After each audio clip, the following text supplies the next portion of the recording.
Good morning, good evening, good afternoon, and welcome to another scene for the living world of darkness, Rage Across New York. In this scene, it's been a startlingly quiet morning on the Sept of the Green, where normally the sound of a violin would ring out across the umbra in the twilight of the morning. There has been none of this now familiar habit, and while it's not perhaps too large a point to many, at least one member of Sept is not going about her daily habits, her rhythms, her schedules. 10 Point is so rigorous in attending to her duties in a timely fashion that one could practically set a clock by her. And, well, if you were trying to do it today, you'd be fucked. So, Saoirse's maybe heard a bit here and there, and has, in theory, been on the hunt. And there's a handful of logical places to look, though at this point the Seeker's Cabin is clearly not one of them. And, yeah, as she goes to probably the next most sensible place to look, the Shrine of Stag, which would yield nothing to Luri inside, she will find, as she approaches, perhaps kind of doing a drive-by glance over, that while initially she won't necessarily spot anyone there,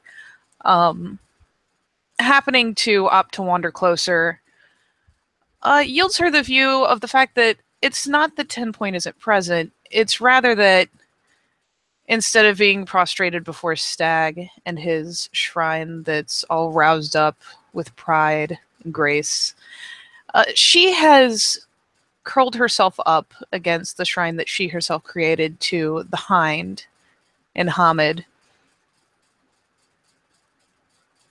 and has, for all intents and purposes, apparently taken shelter in a statue.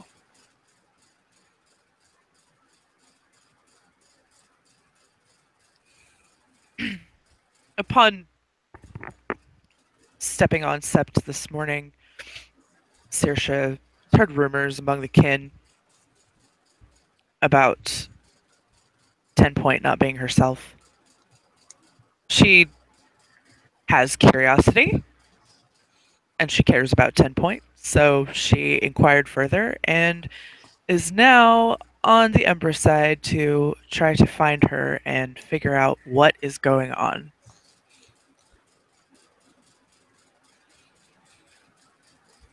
Yep. She will eventually spy her there. To all appearances, curled up and very potentially even sleeping, curled against this very maternally lounged icon of the Hind in full size.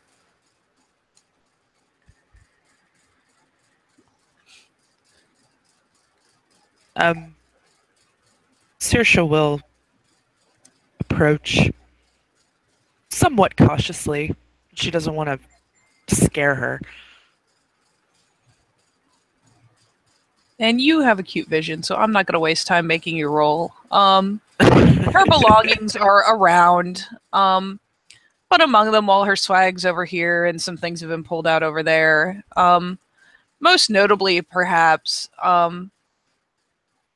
this will actually be the first time she's been spotted with it, too. There is a, if Saoirse knows what a scourge is, there is one of those laying on the ground not too far away. And while 10 Point's curled up, and clearly, as she gets nearer, she'll see that the flesh under her clothes is fine. The back of her shirt sure as fuck is torn up and stained up.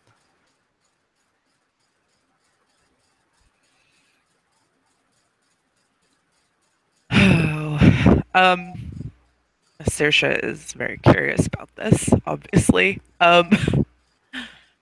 She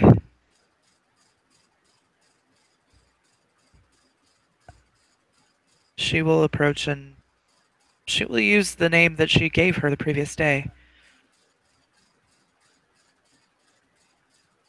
Fearless Protector.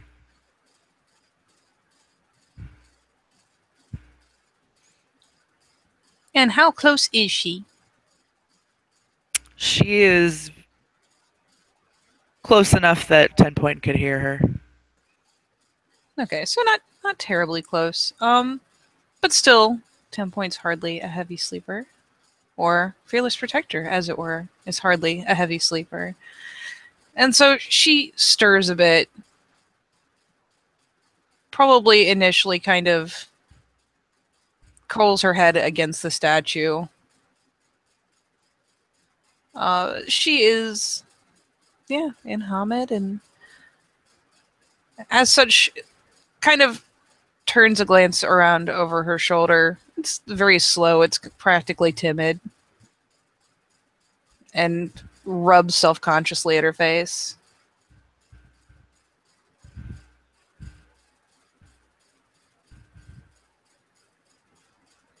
And opens her mouth to answer. And it's Saoirse, and Saoirse is one of the safe people. And when a quick kind of darting glance doesn't show anyone else, her eyes just kind of well up with tears. Oh, Saoirse quickly goes over to her and um, is 10 Point laying down? Yup. Okay, She then looks, she'll get especially with. down. Yeah, sorry. She'll get down on her knees and uh,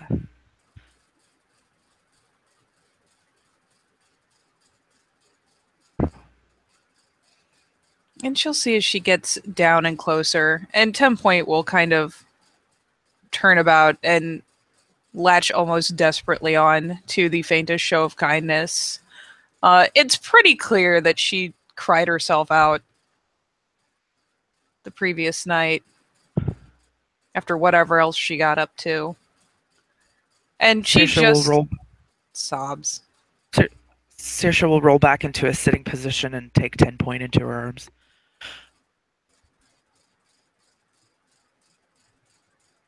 And yeah, she is accosted with just the most terrifically broken-hearted sobbing. It's a bit weak because she's still probably tired from doing this at least once before.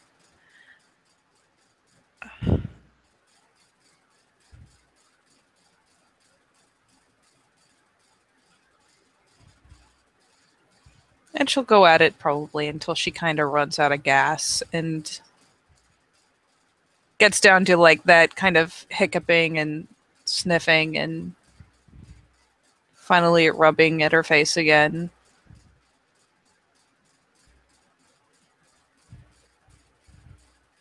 Saoirse will let her cry for a little bit, and before asking her any more questions, she just holds her.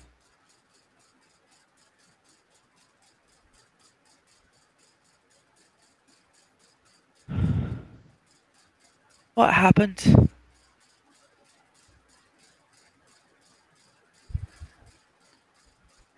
Raya, he hates me. What do you mean he hates you?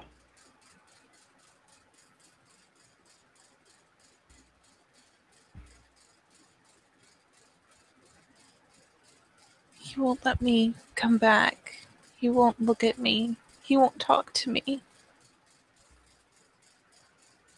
Saoirse gets a very confused look on her face.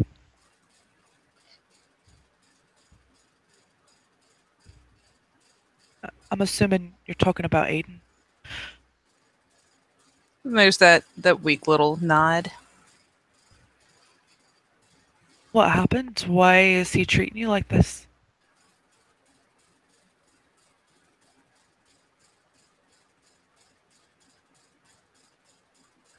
I did something I shouldn't have, but I didn't know what else to do, right? What did you do?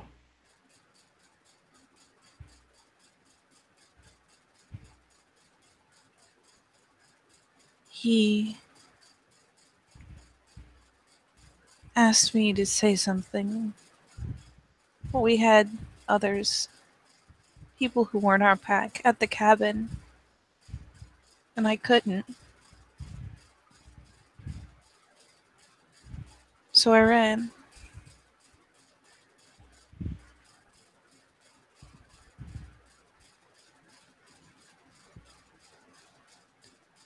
And I knew if I ran the Tellurian, it would be bad. Cross the gauntlet, Raya.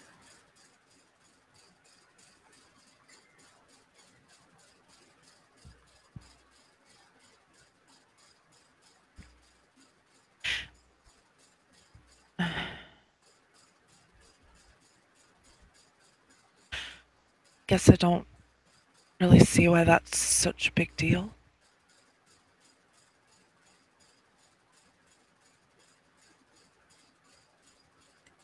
He gave me an order, Raya.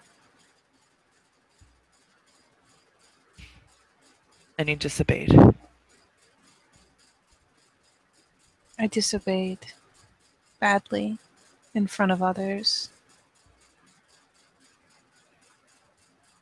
She nods.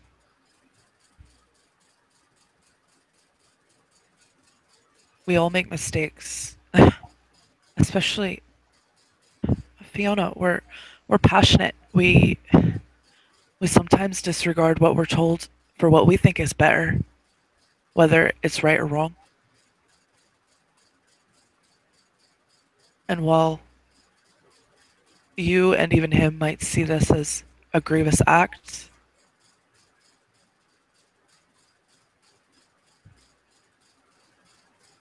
I think that if you just give him a little time, he'll come back around.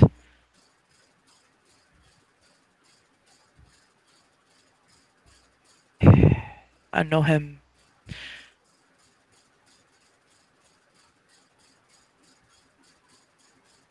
He will He come back hasn't around. never been so mad for so long.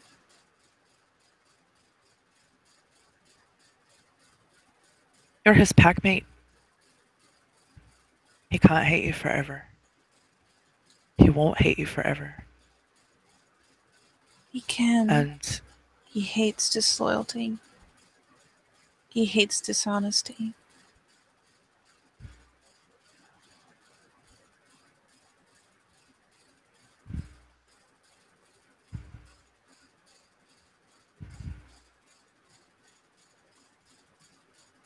He's taught me better.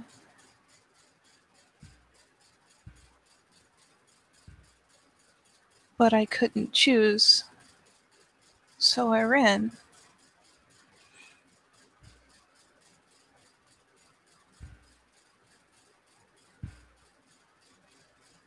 It wasn't like the beatings, Raya. I know what punishment is. He chased me.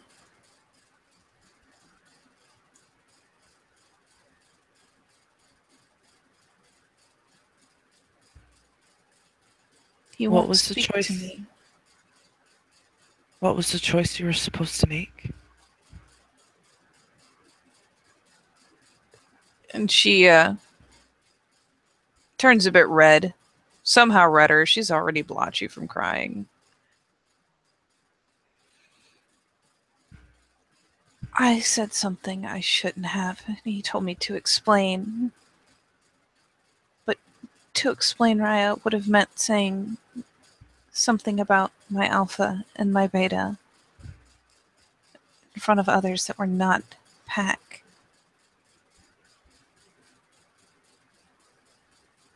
So you couldn't have asked to speak to him in private about it? I said that I had misspoken, but he wanted me to say it.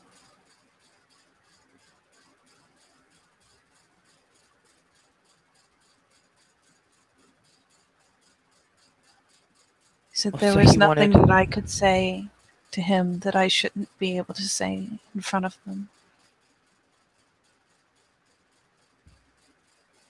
She'll nod. They are our allies, So after all. who was there?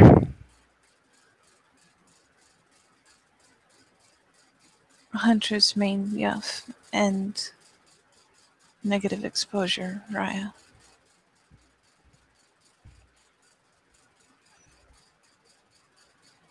Well, from what I understand, they're just as close to you as your pack, so why would you have a hard time saying it in front of them? It should not have been said at all.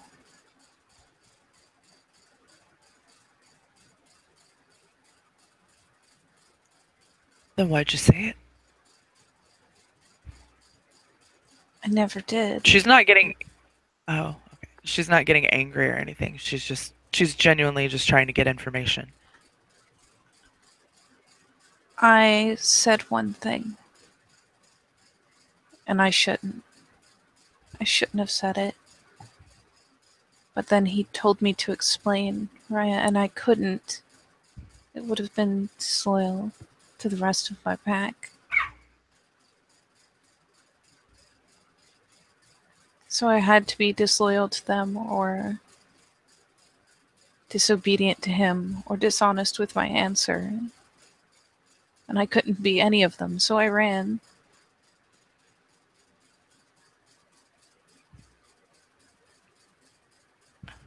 You say that you shouldn't have said it, but was it true? It wasn't important. Saoirse doesn't like that answer. If it wasn't important, you wouldn't have said it. So it obviously was important. You thought it was important enough to say it. Sometimes we have to make hard decisions. We can't run from all of our problems.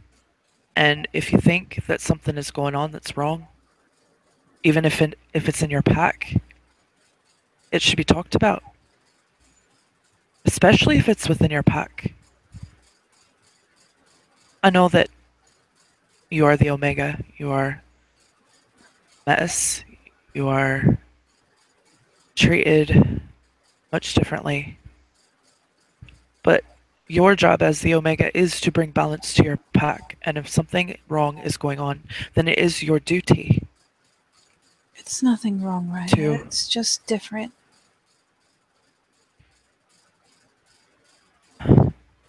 I don't think Gonna he make. understood. What would you like to roll?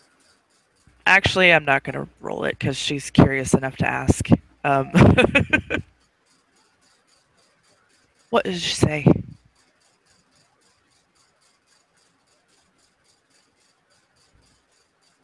And she clams up a little, but it's more with a look of shame than fear or anything like that.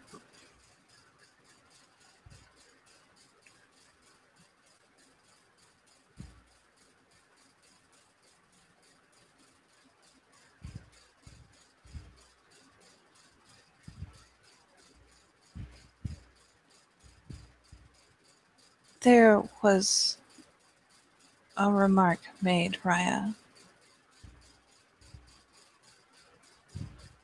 Many remarks made that I should not repeat.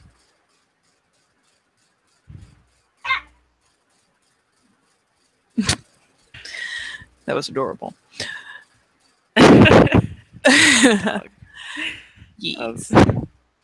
Stop being cute. I'm trying to be sad. Right? But yeah. So there were many things said that I should not repeat. But the comment was made that there was a reason that the silver fang in our pack was the beta.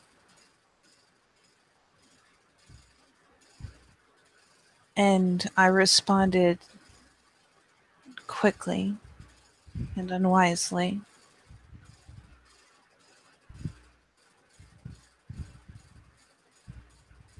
I wanted to defend my beta's choice and his reasons, but I should not have said what I said, because then he wanted me to explain it, and I could not.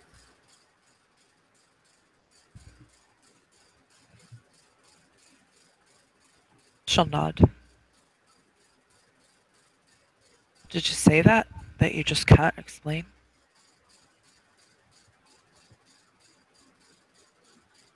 And she mulls over how to answer it without sounding like a child, and finally does turn her eyes up to Saoirse's, looking her fairly straight on.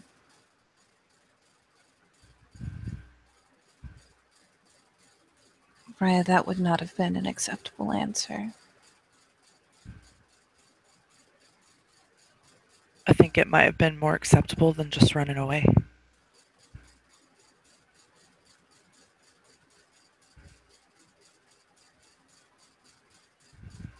There was no acceptable answer, Raya. I shouldn't have said it in the first place. It wouldn't have happened.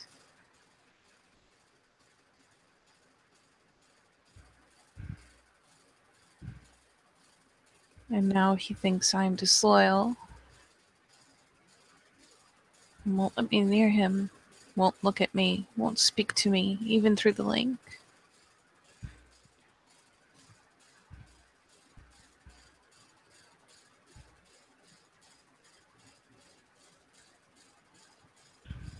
I know that he's who you're closest to in your pack.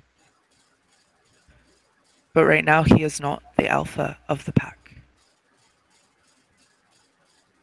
You have not been released by your alpha, have you? No. Then you are still in the pack. I know he's not answering you. I know that he is mad. Think about this for a second. He's not answering you and he's acting this way because he cares about you so much. If he didn't care, he would act like it never even bothers him.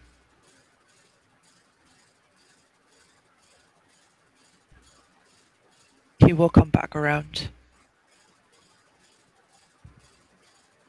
And her face falls, and she begins kind of shaking her head frantically in disbelief.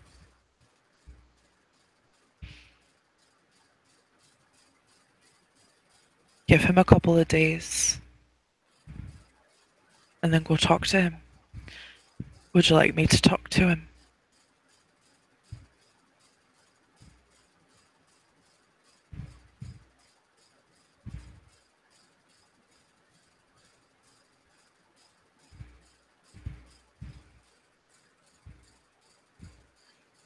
And she snuffles and thinks about it.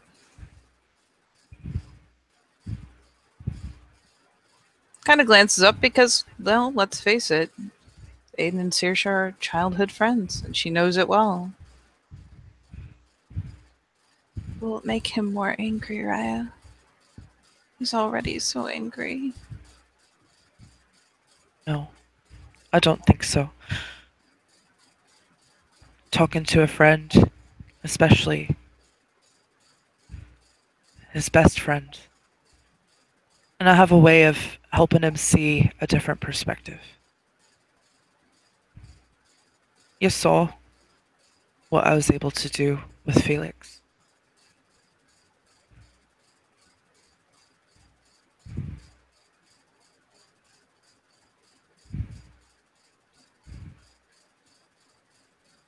He and I aren't even that close.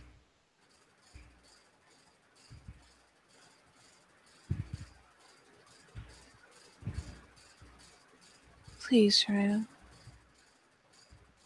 I don't know what to do when my pack and my Raya don't tell me.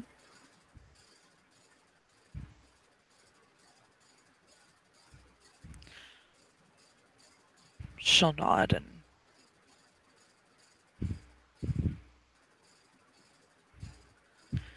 you've always depended on them.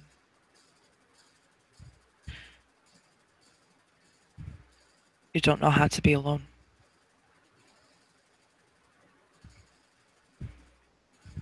And she kind of. She really doesn't have the energy for but so much sobbing. But she nods and kind of makes these pathetic kind of whimpering noises because she just doesn't have the energy to throw in to get those really good deep sobs. She just kind of shakes a bit with the effort.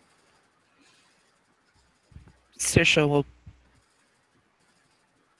hug her tighter.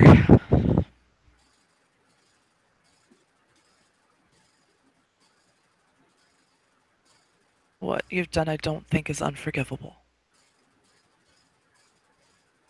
You didn't abandon your pack. You didn't leave them to die or anything like that. You said something that you regretted later.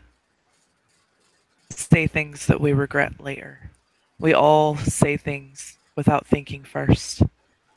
And while you may think that because you are who you are and in your position, you're even more expected to watch what you say, you're still not perfect. You still make mistakes. But it was still disloyal, Raya. And he has taught me, and I've done these things before. And I was doing so well, and he seemed so happy. And then I did this.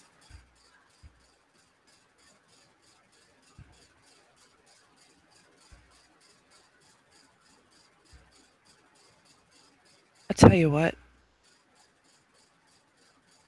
once we get all of this straightened out, if you need someone outside of your pack to talk to about things that's not going to get back to them, you can talk to me. That way, you're not being disloyal to your pack. You just have an outlet for things that you're feeling that you don't necessarily want them to know. And I can be that for you.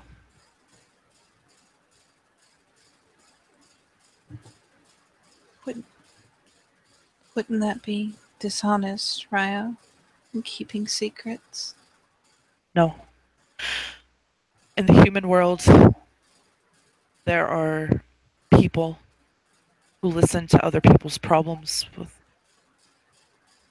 things that they don't necessarily want or need other people to know, but it makes them feel better to get it out. And those people keep it in confidence. And it's not considered dishonest or disloyal. It's just getting out your feelings to a somewhat neutral party. I know that I'm not entirely neutral, but I care about you, your well being. Sounds like confession. Maybe a little bit. But you need someone. Someone who's not going to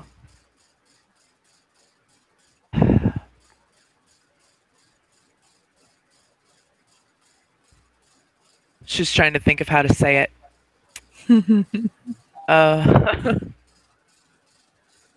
Isn't that the trick of it? Yes. And so am I, out of character, trying to think of how to say it.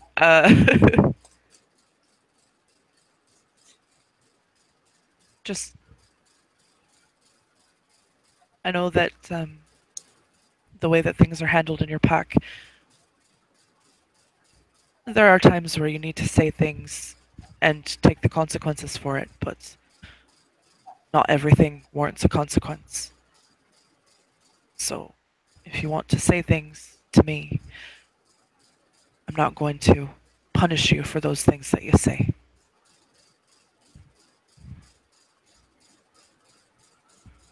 I'm here to be an ear, sounding board, a friend.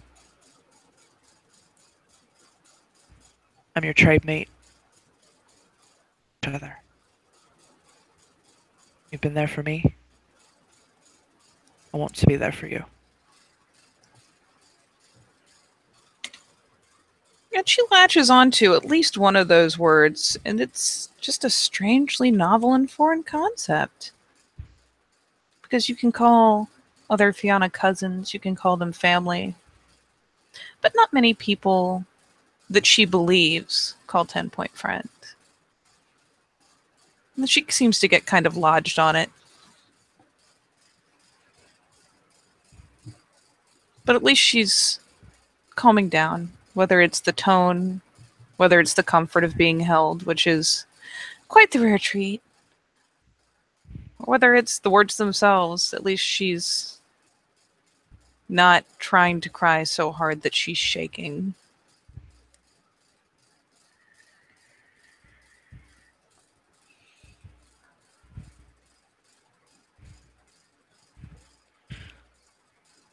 Saoirse will sit there with her for quite a while. She doesn't want to leave her. When she knows that she won't be okay, but when she feels that she'll be okay for a little while, she will then eventually leave to go find Aiden. Yeah, she'll eventually start to ease off the lap and cast another please back at her as far as the offer to speak to Aiden. And well, perhaps as Saoirse is leaving, she may catch sight of her getting up, dusting herself, and moving very purposefully towards the discarded scourge.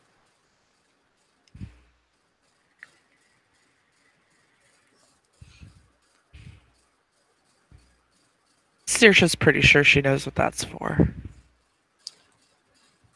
I mean, her shirt tells a story. Oh, for sure. She won't stick around to watch, but she knows what's about to happen. Yep. And she will make good her escape. 10-point will actually be polite enough to wait for her to get out of range before she starts trying again to atone and to kill off some measure of her guilt. And I suppose there, I will say thank you, player, for playing, and watchers for watching. And we'll see you next time on the Living World of Darkness, Rage Across New York.